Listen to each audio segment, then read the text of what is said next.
at 7.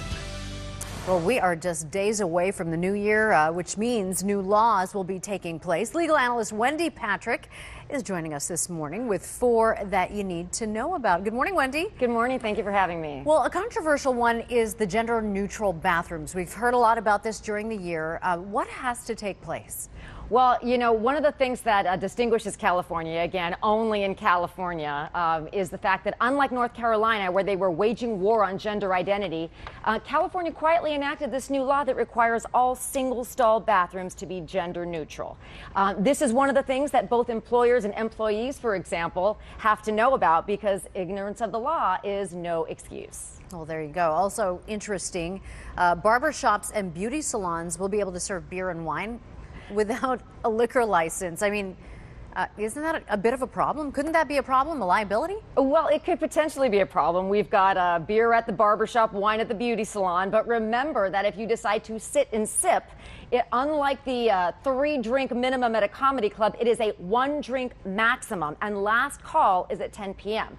That's in an effort, no doubt, to limit some of the liability that might otherwise fall upon business owners that simply serve too many drinks to too many customers. So if I'm getting my hair done or getting something like that, you can only serve me one beer or one drink, wine? 12 ounces of beer or 6 ounces of wine without a liquor license. Well, there you go. Now, what about the background checks? We've talked about this with guns and so on, but ammunition, there is going to be a background check on that. Also, there are bans on assault weapons that contain 10 mags or more. That's right. And, you know, one of the things that brings California in line with many other states is really an emphasis being put on how to regulate gun use. Not to outlaw it, but to continually provide checks and balances in who's able to buy guns. So one of the things now in California is you have to undergo a background check even if you want to buy ammunition.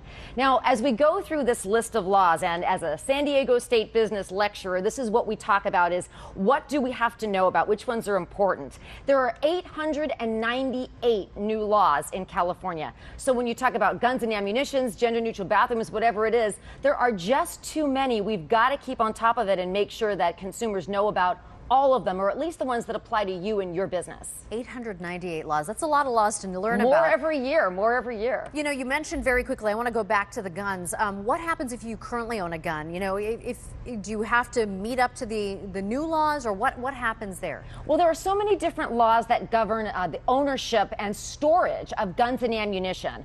Everybody should go online and research which laws are going to apply to them when they bought their gun. Is it legal yet? Are they in the process of buying a gun or ammunition?